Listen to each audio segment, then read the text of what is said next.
Hello, hi, my dear second PU students.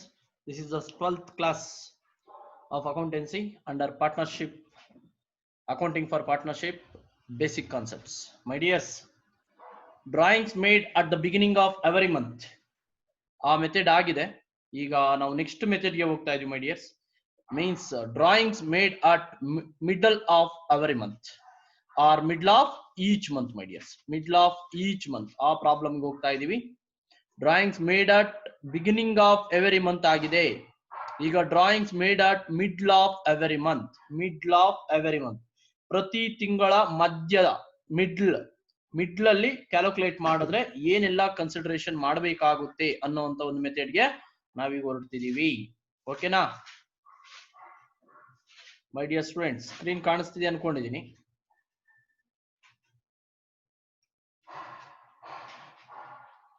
Okay, right. Listen here, my dears. Drawings made at the middle of every month. Drawings made at middle of every month. There are, once again formula explain ಮಾಡ್ತಿದ್ದೀನಿ. There are 12 months in a year. The total months are dividing by 2. Total months are dividing by 2. We get average months of 6. 6 months average ಬರುತ್ತೆ.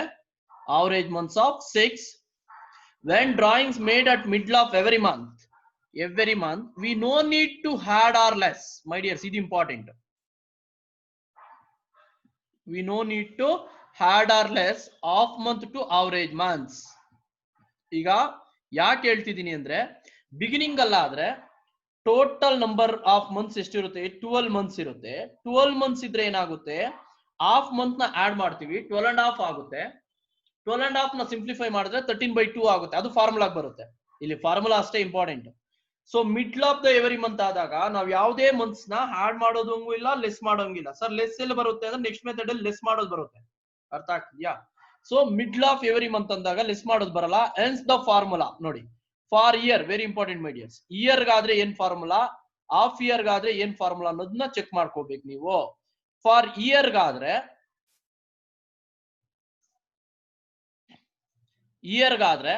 Interest on drawings equals total drawings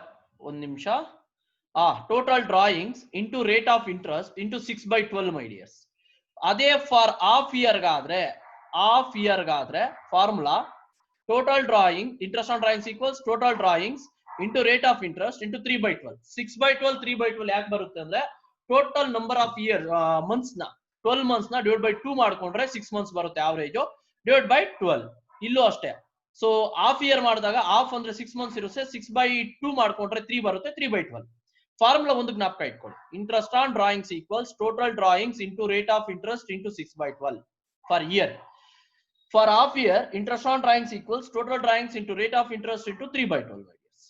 ಈಗ ನಾನು problem ಹೋಗ್ತಿದ್ದೀನಿ my dears. Problem solving ಹೋಗ್ತಿದ್ದೀನಿ. Listen here my dears. Mr.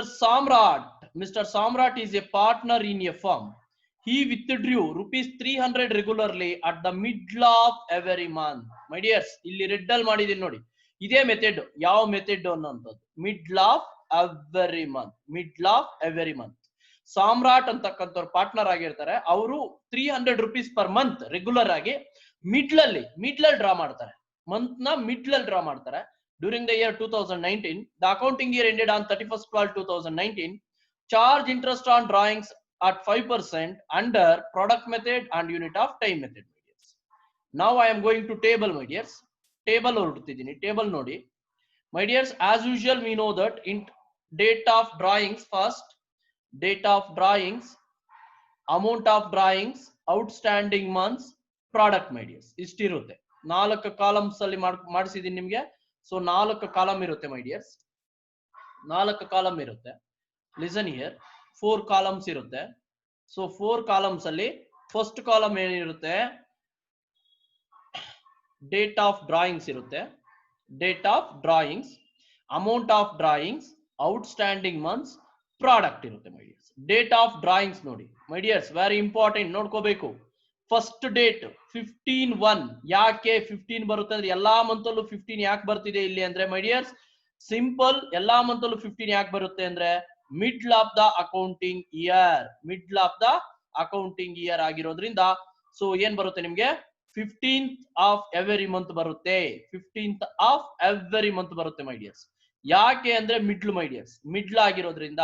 So middle of the month ಅಂದ್ರೆ ಯಾವುದು? ಜನವರಿಯಲ್ಲಿ 15th January, ಫೆಬ್ರವರಿಯಲ್ಲಿ 15th February, 15th March, 15th April, 15th May, 15th June, 15th July, 15th August, 15th September, 15th October, 15th November, 15th December my dears. So that is middle of each and every account, each and every month my dears, each and every month. ಅದಾದ್ಮೇಲೆ ಎಂತ ಬರುತ್ತೆ? Amount of drawings my dears. As usual common ಆಗಿರುತ್ತೆ. There is no change, there is no change my dears. 300 rupees regular ಆಗಿ draw ಮಾಡ್ತಾರೆ. ಇಲ್ಲಿಗ outstanding months calculate ಮಾಡೋದು ತುಂಬಾ important ಆಗುತ್ತೆ ಮೈ ಡಿಯರ್ಸ್. ಯಾವ ತರ ಅಂದ್ರೆ ಫಸ್ಟ್ 15/1/2019 ಇಂದ ನೋಡಿ, ಇಲ್ಲಿ ಹಾಕೊಂಡಿದ್ದೀನಿ ಮೈ ಡಿಯರ್ಸ್ ಬ್ರಾಕೆಟ್ ಅಲ್ಲಿ. 15/1/2019 ಇಂದ 31/12/2019 ಮೈ ಡಿಯರ್ಸ್. 31/12/2019 ಎಷ್ಟು ಮಂತ್ಸ್ ಬರುತ್ತೆ ಅಂದ್ರೆ 11.5 ಮಂತ್ ಬರುತ್ತೆ ಮೈ ಡಿಯರ್ಸ್. 11.5 ತಿಂಗಳು ಬರುತ್ತೆ. ಯಾಕೆಂದ್ರೆ ಜನವರಿಯಲ್ಲಿ 15 ಡೇಸ್ ಬಿಡಿ, ಅರ್ಧ ತಿಂಗಳು. ಫೆಬ್ರವರಿ ಫುಲ್ ಇರುತ್ತೆ. March, April, May, June, July, August, September, October, November, December 11.5 ಮೈ ಡಿಯರ್ಸ್. 11.5. ಅದೇ ತರ ಎಲ್ಲವೂ ಬರ್ತಕ್ಕಂಥದ್ದು. ಫೆಬ್ರವರಿ 15ರಿಂದ 31 ಡಿಸೆಂಬರ್ಗೆ 10.5 ಬರುತ್ತೆ. ಮಾರ್ಚ್ 15th to 31 ಡಿಸೆಂಬರ್ಗೆ 9.5 ಬರುತ್ತೆ. ಏಪ್ರಿಲ್ 15th to 31 ಡಿಸೆಂಬರ್ಗೆ 8.5 ಬರುತ್ತೆ. 8.5 ಕೊಟ್ಟಿದ್ದೀನಿ. Then May 15th to 31 December 7.5 ಬರುತ್ತೆ. ಮೇ ಆದ್ಮೇಲೆ ಜೂನ್ 15th to 31 ಡಿಸೆಂಬರ್ 6.5 ಬರುತ್ತೆ. Then July 15th to 31 December 5.5 ಬರುತ್ತೆ. Then August 15th to 31 December 4.5 months ಬರುತ್ತೆ outstanding. Then September 15th to 31 December 3.5 ಬರುತ್ತೆ. October 15th to 31 December 2.5 ಬರುತ್ತೆ. November 15th to 31 December 1.5 ಬರುತ್ತೆ. 15th December to 31 ಡಿಸೆಂಬರ್ಗೆ 0.5 15 days ಬರುತ್ತೆ ಮೈ dears. 15 days ಬರುತ್ತೆ. So ಇದು ನಾವು outstanding months ಮೈ dears. ಈಗ ಪ್ರಾಡಕ್ಟ್ ಬೇಕು ಅಂದ್ರೆ ಆಸ್ ಯೂಶುವಲ್ ನಾವೇನ್ ಮಾಡ್ಕೋತೀವಿ? Months amount of drawings into outstanding months ಮಾಡ್ಕೋತೀವಿ ಮೈ ಡಿಯರ್ಸ್. ಔಟ್ಸ್ಟ್ಯಾಂಡಿಂಗ್ ಮಂತ್ಸ್ ಮಾಡ್ಕೊಂಡ್ರೆ ನಮ್ಗೆ ಏನ್ ಬರುತ್ತೆ? ಟೋಟಲ್ ಪ್ರಾಡಕ್ಟ್ ಬರುತ್ತೆ ಮೈ ಡಿಯರ್ಸ್. ಟೋಟಲ್ ಪ್ರಾಡಕ್ಟ್ ಬರುತ್ತೆ. ಬೇಕಾದ್ರೆ ಚೆಕ್ ಮಾಡ್ಕೊಳ್ಳಿ.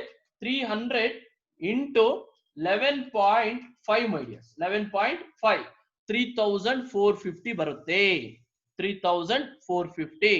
ದೆನ್ 10.5 ಇಂಟು 300 ಮಾಡ್ಕೊಂಡ್ರೆ 3,150 ಬರುತ್ತೆ. ನೆಕ್ಸ್ಟ್ 300 ಇಂಟು 9.5 ಮಾಡ್ಕೊಂಡ್ರೆ 2,850 ಬರುತ್ತೆ. ನೆಕ್ಸ್ಟ್ 300 ಇಂಟು 8.5 ಮಾಡ್ಕೊಂಡ್ರೆ 2,550 ಬರುತ್ತೆ. Then wait a minute, check ಮಾಡ್ಕೊಬಿಡ್ತೀನಿ. 300 ಇಂಟು 8.5 2,550 ಕರೆಕ್ಟ್ ಇದೆ ಮೈ ಡಿಯರ್ಸ್. ದೆನ್ 300 ಇಂಟು 7.5 ಮಾಡಿದ್ರೆ 2,250 rupees ಬರುತ್ತೆ. 300 ಇಂಟು 6.5 ಮಾಡ್ಕೊಂಡ್ರೆ 1,950 ಬರುತ್ತೆ. ದೆನ್ 300 ಇಂಟು 5.5 ಮಾಡ್ಕೊಂಡ್ರೆ 1,650 ಬರುತ್ತೆ. 300 ಇಂಟು 4.5 ಮಾಡ್ಕೊಂಡ್ರೆ 1,350 rupees ಬರುತ್ತೆ. 300 ಇಂಟು 3.5 ಮಾಡ್ಕೊಂಡ್ರೆ 1,050 rupees ಬರುತ್ತೆ. 300 ಇಂಟು 2.5 ಮಾಡಿದ್ರೆ 750 ಬರುತ್ತೆ. 300 ಇಂಟು 1.5 ಮಾಡಿದ್ರೆ 450 ಬರುತ್ತೆ. 300 ಇಂಟು 0.5 ಮಾಡಿದ್ರೆ 150 ಬರುತ್ತೆ ಮೈ ಡಿಯರ್ಸ್. ಇದಾದ್ಮೇಲೆ ಆಸ್ ಯೂಶುವಲ್ ಮೈ ಡಿಯರ್ಸ್, ಆಸ್ ಯೂಶುವಲ್ ನಮಗೆ ಗೊತ್ತಿರುವಂತ ಒಂದು ಕಾನ್ಸೆಪ್ಟ್ ಏನು ಅಂದ್ರೆ ಟೋಟಲ್ ಪ್ರಾಡಕ್ಟ್ ಮಾಡ್ಕೋಬೇಕು. ಟೋಟಲ್ ಪ್ರಾಡಕ್ಟ್ ಇದೆಲ್ಲ ಟೋಟಲ್ ಮೈ ಡಿಯರ್ಸ್. ಇದೆಲ್ಲ ಕ್ಯಾಲ್ಸಿಯಲ್ ಟೋಟಲ್ ಮಾಡ್ಕೊಂಡ್ರೆ ನಿಮ್ಗೆ ಅಮೌಂಟ್ ಎಷ್ಟು ಬರುತ್ತೆ? ಟೋಟಲ್ ಪ್ರಾಡಕ್ಟ್ 21,600 ಬರುತ್ತೆ. ಅದೇ ರೀತಿ ಟೋಟಲ್ ಡ್ರಾಯಿಂಗ್ಸ್ ನ ಕ್ಯಾಲ್ಕುಲೇಟ್ ಮಾಡ್ಕೊಂಡ್ರೆ 3,600 rupees ಬರುತ್ತೆ ಮೈ ಡಿಯರ್ಸ್. 3,600 rupees ಬರುತ್ತೆ. 3,600 rupees ಬರುತ್ತೆ. That is total drawings, then total product. ನಾವೇನ್ ಮಾಡ್ಬೋದು? Calculation of interest on drawings under product method my dears. Under product method. Product method ಅಲ್ಲಿ ಮಾಡೋದಾದ್ರೆ ಫಾರ್ಮುಲಾ ಸೇಮ್ ಫಾರ್ಮುಲಾ, ಇದು ಮಾತ್ರ ಚೇಂಜ್ ಆಗಲ್ಲ. Product method total drawings into equals total interest on drawings equals total product into rate of interest into 1/12 my dears. Total product ಎಷ್ಟಿದೆ? 21,600 ಇದೆ. Into 5/100 into 1/12 my dears. Into 1/12 ಮಾಡಿದ್ರೆ answer ಎಷ್ಟು ಬರುತ್ತೆ ನಿಮ್ಗೆ? 90 rupees ಬರುತ್ತೆ ಮೈ ಡಿಯರ್ಸ್. 90 rupees ಬರುತ್ತೆ. ಓಕೆನಾ? 90 rupees ಬರುತ್ತೆ. ಸೊ ದೆನ್ ನೀವೇನ್ ಮಾಡ್ಬೋದು ಅಂದ್ರೆ my dears, after that calculation of interest on drawings under unit of time method, my dears, unit of time method ಮಾಡ್ಕೋಬೇಕಾಗುತ್ತೆ. So unit of time method ಅಲ್ಲಿ formula ಏನ್ ಬರುತ್ತೆ my dears? Unit of time method ಗೆ formula change ಆಗುತ್ತೆ my dears, very important. Formula change ಆಗುತ್ತೆ. ಏನ್ formula ಆಗುತ್ತೆ? ಈಗೇನ್ ನಾನು ಆಗ್ಲೇ ಎಕ್ಸ್ಪ್ಲೈನ್ ಮಾಡಿದೆ ಆ ಫಾರ್ಮುಲಾ ಬರುತ್ತೆ my dears. ಆ ಫಾರ್ಮುಲಾ ಬರುತ್ತೆ, right. Interest on drawings equals total drawings into rate of interest. ಈ 13/2 ಇರಲ್ಲ my dears, 13/2 ಇರಲ್ಲ. ಯಾಕೆ ಅಂದ್ರೆ 13/2 ಬರೋದು ಫಸ್ಟ್ ಮೆಥಡ್ ಅಲ್ಲಿ, 13/2 ಇರೋದು ಫಸ್ಟ್ ಮೆಥಡ್ ಅಲ್ಲಿ. ಅದ್ರ ಬದಲಾಗಿ ಏನ್ ಬರುತ್ತೆ ಈಗ? ಅದ್ರ ಬದಲಾಗಿ ಏನ್ ಬರುತ್ತೆ formula? Into 6/12 my dears. Formula ಜ್ಞಾಪಕ ಇಟ್ಕೊಳ್ಳಿ. ವರ್ಷಕ್ಕಾದ್ರೆ 6/12, half year Godrej 3/12 my dears, 6/12. ಈಗ ಟೋಟಲ್ ಡ್ರಾಯಿಂಗ್ಸ್ ಎಷ್ಟಿದೆ ಇಲ್ಲಿದೆ my dears. ಟೋಟಲ್ ಡ್ರಾಯಿಂಗ್ಸ್ ಎಷ್ಟಿದೆ? 3600 ಇದೆ. 3600 ಇಂಟು 5/100, 5% ಅಲ್ವಾ, ಇಂಟು 6/12 my dears. ಇಂಟು 6/12 ಮಾಡ್ಕೊಂಡ್ರೆ ನಮ್ಗೆ ಎಷ್ಟು ಬರುತ್ತೆ ಅಂದ್ರೆ my dear students, that is answer 90 rupees ಬರುತ್ತೆ my dears, 90 rupees ಬರುತ್ತೆ. So this is the method of solving or calculating interest on drawings when the partner made the drawings at the middle of every month, at the middle of every month. ಇದು my dears ಎಲ್ಲದು year ಅಂದ್ರೆ ಹಿಂಗೆ ಬರೋದು my dears. 11.5, 10.5, 9.5, 8.5, 7.5, 6.5, 5.5, 4.5, 3.5, 2.5, 1.5, 0.5 my dears. ಅದೇ ತರದೊಂದು problem home work ಇರುತ್ತೆ ನಿಮಗೆ. Mister Rocky is a partner in a firm. ಈ withdrew 700 regularly at the middle of every month during the year 2019. The accounting year ended on 31/12/2019. Charge interest on drawing 6%. ಅಲ್ಲಿ 5% ಕೊಟ್ಟಿದೆ, ಅಲ್ಲಿ 6% ಕೊಟ್ಟಿದೆ my dear. Same year ಎಲ್ಲ same ಇದೆ. ಅದನ್ನ ನೀವು solve ಮಾಡಿ. Rocky is a partner in a firm. He withdrew rupees 700 regularly, rupees 700 regularly at the middle of every month, at the middle of every month during the year 2019. The accounting year ended on 31/12/2019. Charge interest on drawings at 6% under product method and unit of time method my dears. Now it's time to calculate. ಬೇರೆ problem ಹೋಗ್ತಿದ್ದೀನಿ my dears. Mister Kumar ಆ problem ಹೋಗ್ತಿದ್ದೀನಿ. Mister Kumar is a partner in a firm. He withdrew 600 regularly at the middle of every month for half year my dears. For half year, very very very very important. For half year my dears. ನೋಡ್ಕೊಳ್ಳಿ, for half year ಕೊಟ್ಟಿರೋ problem ಇದು. half year ಕಾಣಿಸ್ತಿದ್ಯಾ?